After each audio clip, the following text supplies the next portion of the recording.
Don't forget, Ongaro, Ronefalk, Bataille, McBride, Ogden, Canas, JQ, Vidmeyer, Aaron Stringer, Lee Martin, Max Moore, Patrick Hoffer, and Atsushi are your 13 runners in the first ever final for Rcgp. History being made here today at the Circular Verde circuit in Quezon City on the outskirts of Manila in the Philippines. Currently, we have got no one in position 4. Kyle McBride late coming out.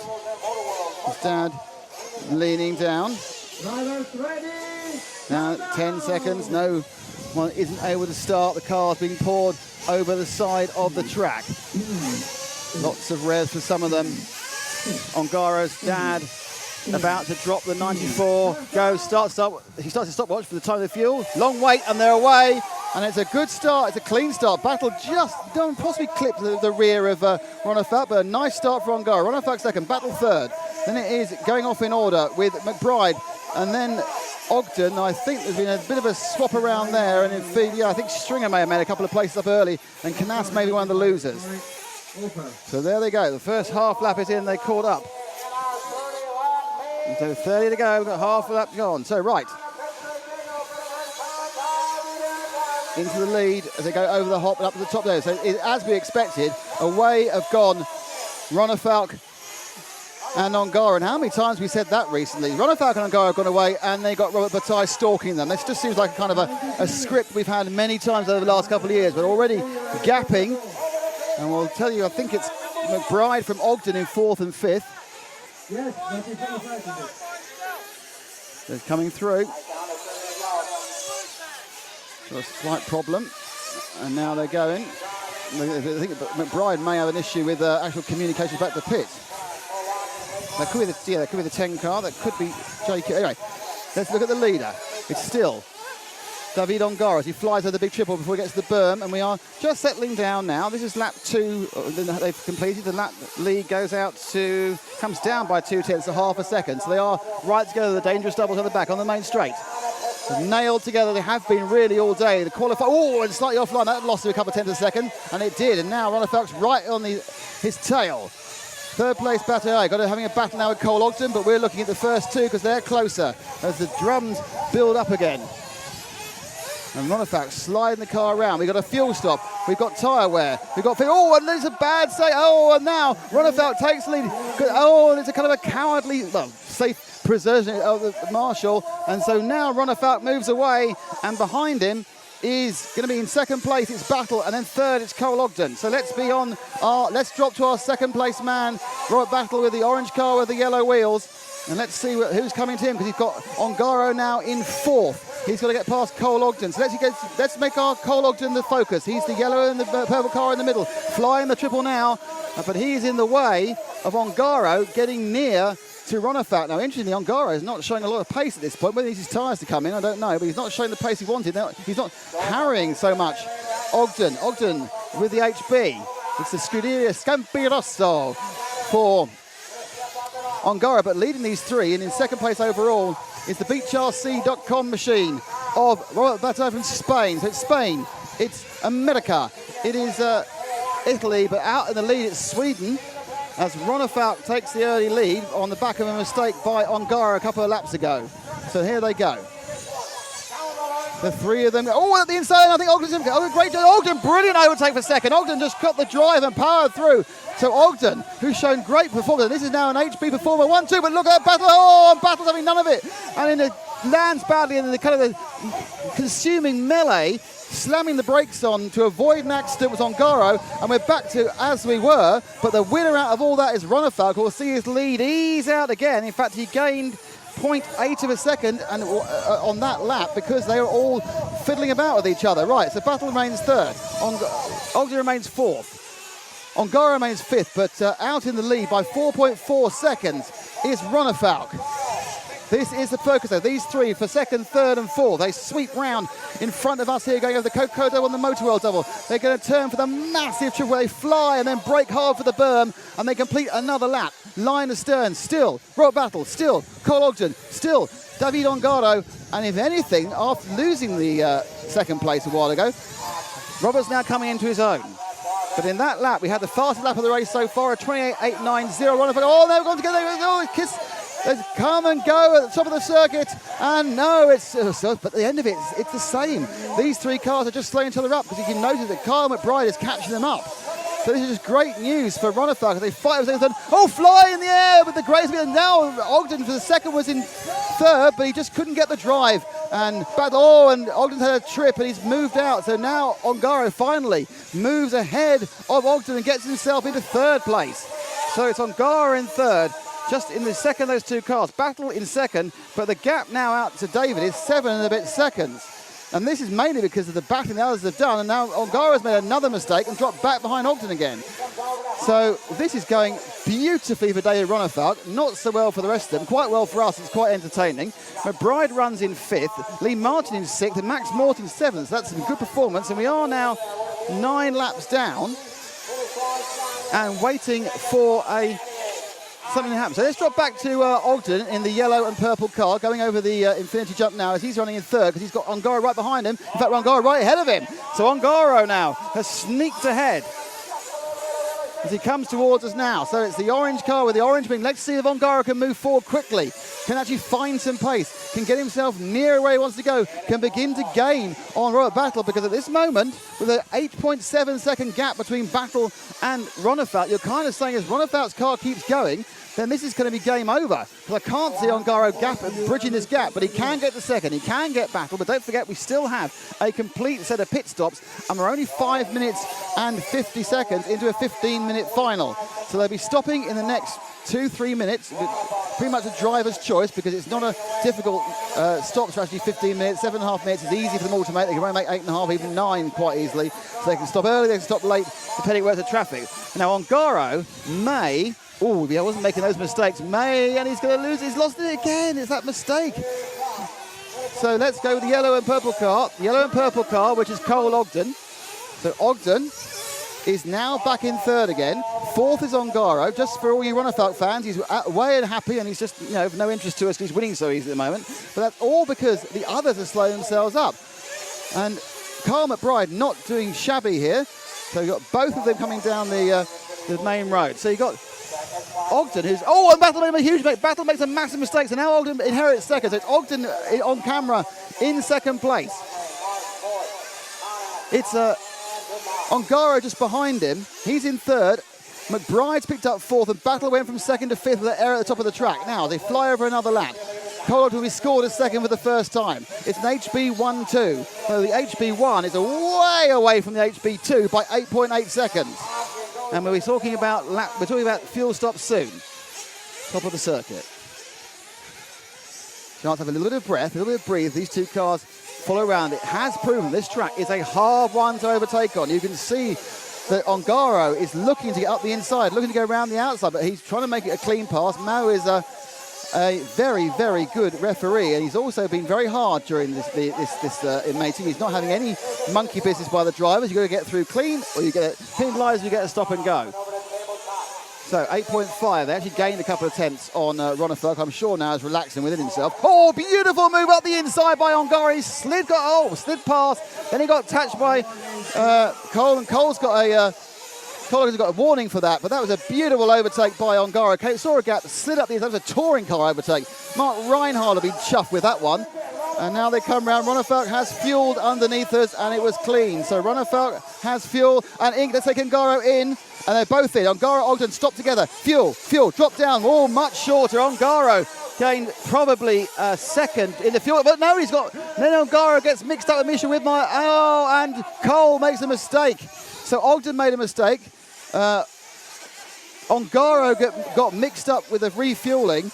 And once again, when they go across the line in the second, the big winner is going to be David Ronefalk, because Ronefalk's going to have a bigger lead after the fuel stops, 8.5 seconds, than he had beforehand. Now, interesting, actually, Ongaro had a faster fuel stop than Ronefalk, but he didn't capitalise in his lap out. He's made a second mistake now, hopping off the track.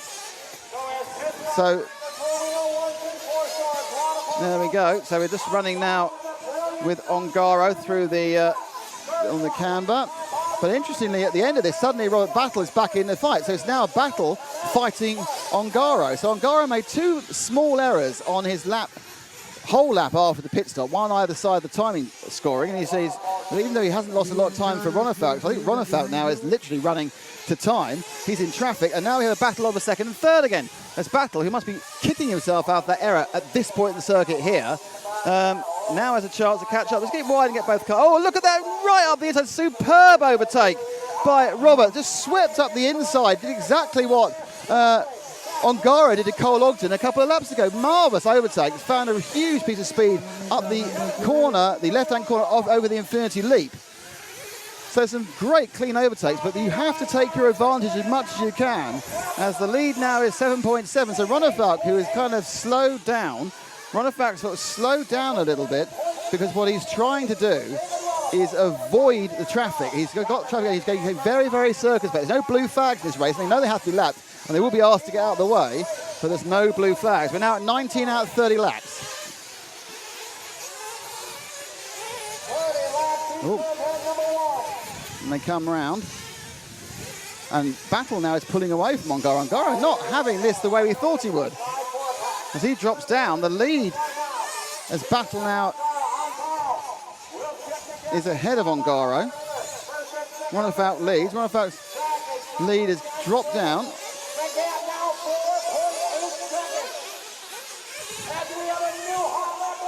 So it's Ongaro. I see what's happened. We've got a little bit confused there. Right, Ongaro. We need to get Ongaro, who is just coming under the turn there. There's Ongaro with the orange wing flying up. So Ongaro now turns around. He's got 2 bits of traffic ahead of him, but he is gaining quite quickly on Ronnefalk. He's put it down to 4.6. Battle in 13. Ogden in 17. There goes Ongaro. He's got 2 bits of traffic ahead of him. Lee Martin and I think it's Lee Martin who's let him through already. The next person who's going to overtake is Carl McBride. He's got both Infinities, but he is, I'm not really sure if he's gaining that much, because I think it's going to 4.6. Ongaro now on the over the start finish line now. Jumps up the hot race double with his bright orange wing on the steps now. Coming underneath is Ongaro on a tear, and he's playing 0.6 that time round. He's got 8 laps to go. He's got a dead car in the middle of the track, which he can get past faster, and Widmeyer, Quad Green is his next time. But the pace of 2, he's got 3 green cars ahead of him. 2 of them aren't cars he wants to be ahead of. They're Widmeyer and Quad Green. The third one's the one he needs, which is Ronnefalk. Ronnefalk this time round, the lead has got a 3.7, 4/10 off. So Ongaro now catching up fast. He's got up the inside of Quad Green. Now he has to get up the outside or round the round of Misha Widmeyer. But he is gaining fast, but there's only 6 laps to go. 6.5 laps to go. Ongaro already has Widmeyer. Now, again, there's more traffic. It's Max Mort now between the 2 of them as he goes over the Coca-Cola double and the Motorwell double. Ongaro now flies the triple. More traffic. I think Canas has dropped back as well. So this is where it comes, because it's difficult. The traffic costs you time. That's gone to 3.2. Despite this, he's gained half a second. Now, I don't know. I can't tell you how absolutely flat out Ronnefalk is driving and how much he is actually within himself, because he seems to be, if he's lost this much pace in the last few laps, he's going to be in trouble. Now, at the inside goes Ongaro, takes Atsushi Hara. He's got Max Mort ahead of him. And the Ronnefalk makes a mistake, and it's going to be, and this is going to be so close now. Ronnefalk has gone and lost a load of time. Ronnefalk exits the second double now. Ongaro who with on the now. So it's Ongaro who has got about, he can probably almost see him in his corner of his eye. Ongaro now has to get past Max Mort, which he will do. And Max Mort moves out of the way, so they're now first together. Ongaro has pulled back this 9-second gap. It's down to 2 seconds at most, possibly 1.5. Ongaro flies over the triple. He needs to move round the berm. Comes back now. Flying up the hot race. That comes down to 1.6. Most of that was lost by Ronnefalk last lap when he came off the track. Up and over the flat section. This point he's going to start seeing him in the wide shots. You'll start seeing the wide shots. There's a flash of the famous yellow, orange and green colours they run about. We're on lap 26 of 30. And they fly again. And I can see that Ongaro literally thrown caution to the wind. 1.2 seconds, gained 4/10. He's coming closer, he's coming closer, he's coming closer. They're going to be breathing down each other's neck. Now this is the point Whereas if Runafout's got the speed, he's got to put the speed. Oh, and Ongaro loses a couple of tenths, and that could be vital in a couple of laps to go. But he has got this massive ground speed, and the question really is Ongaro driving? Sorry, is Runafout driving in himself, or is Ongaro just literally riding too fast for everybody? He's just found so much pace since the stop. And that's now down to 1 point, so that was enough of an error. Lost him 0.4 of a second and a lap. That very slight pipe ride earlier on. So, runs down the straight. You'll see as he turns and goes over the Masters hop. Just ahead of him will be Runafout. So Runafout now has traffic. He won't want to see much more. We're now on 28. So they've got this lap and, well, it's half a lap and one more. Okay, so it's last lap now, and the gap is down to 1 second.